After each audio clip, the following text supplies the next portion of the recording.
The property market is going through a massive shift right now. If you're still thinking like it's 2024, you are making a big mistake. Markets are changing all across the country, and the dynamic of property markets is completely different now than it was just a few months ago. In this video, I'm going to go through KPMG's property price predictions for 2025 and 2026 and debunk most of it so you know exactly what to do. Okay, so let's go straight into their property price predictions here. This is their table of what they expect city by city for 2025 and 2026. There's a few early observations I make looking at this, and I see economists making a prediction here.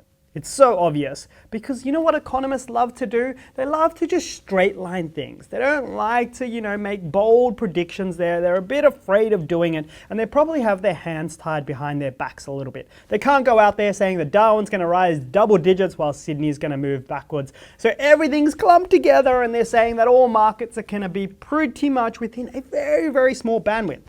If you look at it, the lowest performing capital city in terms of houses is 1.2% and the highest is 4%. That is a very small spread compared to 2024, what actually happened.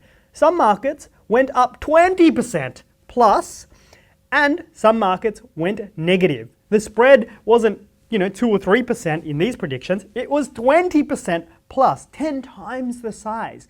That was one of the defining features of the 2024 property market. The different rates of growth depending on where you are. Absolutely critical for property investors and underlying the importance of buying in different markets and spreading your eggs into a different pocket of Australia to take advantage of different growth rates at different points in time. If you invested in Sydney last year, you probably made nothing. You may have went backwards. Same goes for Melbourne. Meanwhile, if you did the same thing in Perth, Adelaide, Brisbane, or other markets across Australia, you would have done very well. This underlines the importance of placing your money in the right spot at the right time. These predictions, I think this spread will not happen. In fact, I'm almost sure that every market across Australia isn't going to post nearly the exact same numbers. That bit is a bit strange. So that's my first observation. The second observation, let's go through it state by state, and what do I see here? There's something that I do believe, and it's something we've been talking about for a year or so now, and telling people well ahead of time before any of these predictions. Unit prices are showing value. Unit prices are outperforming houses. Unit prices will continue to outperform houses in 2025 and probably even 2026. Take a look at KPMG. Every single market, every single one of them says unit prices will outperform houses. Doesn't this debunk something that we've all been taught as property investors? Houses always outperform. You must buy a house, never buy a unit, say so many property investors, data whizzes and buyer's agents that just follow the same old script where one guy says something and then everyone just falls in line and then says the same thing. No one's actually thinking, or one or two people are thinking and everyone else is just acting like a sheep following them along. There is no set formula that you stick to no matter what. You need to respond to value, and value changes depending on when you look at it. I'm somebody who says don't buy an apartment most of the time. I think that's true most of the time, but that doesn't mean it's always true. And for a little while now, there is value in the apartment sector, and that will continue. This is particularly important if you're a first-home buyer or a first-time investor, or if you've only saved up a little bit and you're there wondering, being like, should I save up some more money before going and buying my first investment property? What should I do? Should I buy where I live? All of these, the standard answer, depending on what you listen to, is generally no. Buy a house that all looks the same and follow all the investors using the same patterns of behavior.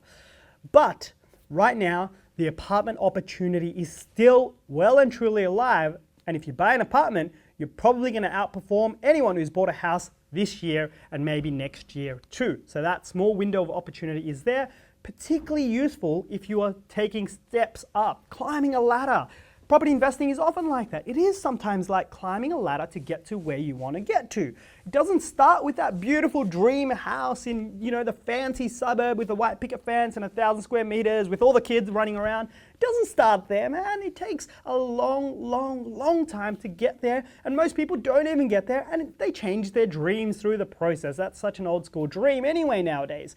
You start by getting onto the property market, and that could mean buying an apartment. And if you're fearful because you've watched some YouTube video or some expert say never buy an apartment, that may be true in some cases, but today is a time that it's showing value, and one rare moment in history actually, where it will probably outperform houses over the next few years, and it already is. Good news for you if you're in that circumstance. Young Australians, I'm talking to you here. What else am I seeing in this report as well? That growth rates are positive. And one odd thing here is Sydney, 3.3%, Melbourne, 3.5%. And check these out. Brisbane, 3.1%, Adelaide, 2%. That sounds odd, doesn't it? Sydney and Melbourne outperforming Adelaide and Brisbane? What a turnaround! That is a complete washing machine, whirlwind, running around. Where did it end up? It's the complete opposite of the last couple of years, where these markets have completely hit home runs while Sydney and Melbourne have just been sitting there being like, when's my turn to get some sun? When's my turn? That's what it's been like. It's been completely contrasting. One's up here, one's down here. Meanwhile, now it's like, woo! Actually, that's probably a little bit unfair. Brisbane and Adelaide coming down a little bit, and Sydney and Melbourne going up a lot. That trend has meant that the predictions that these people have, Sydney and Melbourne will outperform Brisbane and Adelaide.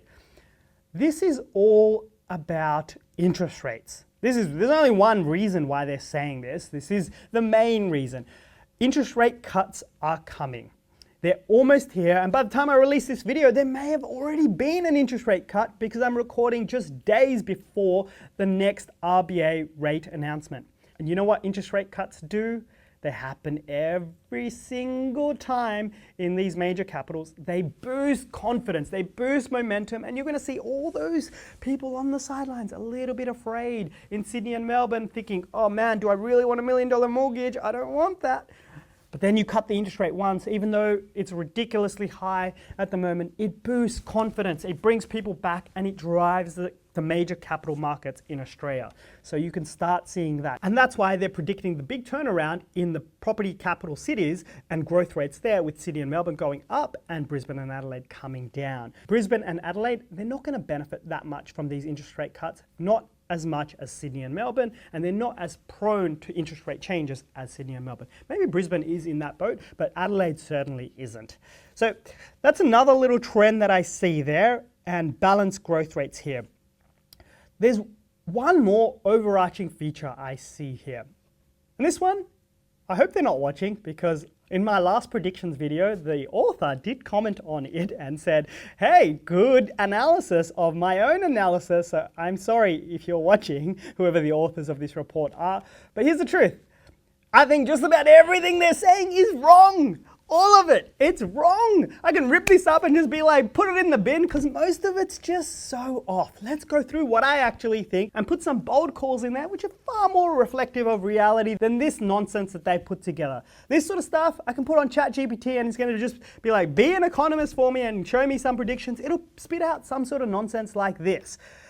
What's actually going to happen is, look, Sydney, Melbourne, I think they're probably kind of right there. It's going to do something to nothing, a small little growth rate. It's going to be another boring odd year. Interest rate cuts will fuel demand, and affordability will mean apartments do better. But I don't think it's going to produce a rocker of a year, or at least in the first 6 months. That's not going to happen. And I'll keep doing videos and I'll let you know when that changes.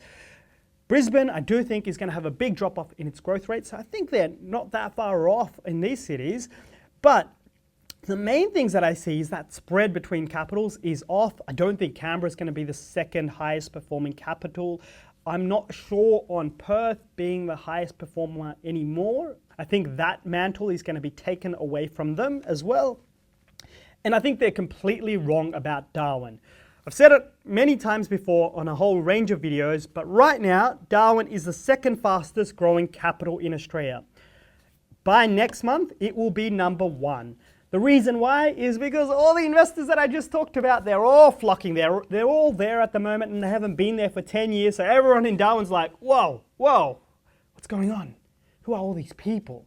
They're here. And when they're here, they flock and buy so many properties and there's no more properties left and they drive prices up. Now, is that real? I'm not sure. I don't even know if it's going to sustain, but I do know it's going to drive more than a 1.2% growth rate. In fact, they're going to hit 1.2%. They've probably already hit it, and I'm recording in early February. It's only been like 30 or 40 days, and they've probably already hit their 1.2% for the year, or they're about to reach that level already.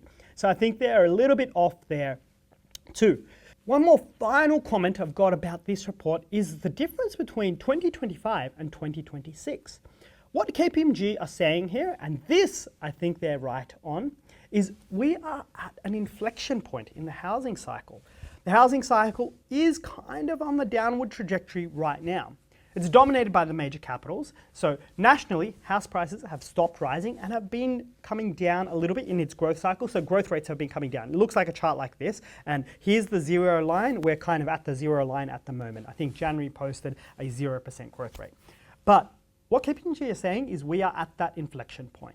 We're at the inflection point where things begin to rise again and property prices nationally will go up again. I think they're right about this. And interestingly, when you are at an inflection point, it looks like this. If we are here now, it means that growth rates will rise over time. I think underlying these numbers is we are here and the 2026 numbers, if you look at them here, are significantly higher than the 2025 numbers. In fact, combining Sydney, we're going to go up roughly 11 or 12%. Same thing in Brisbane, same thing in Melbourne, Perth and Adelaide, not that far behind, very, very similar. You're going to see roughly a 10% increase, but most of that's actually weighted to 2026. I think they might be right about this.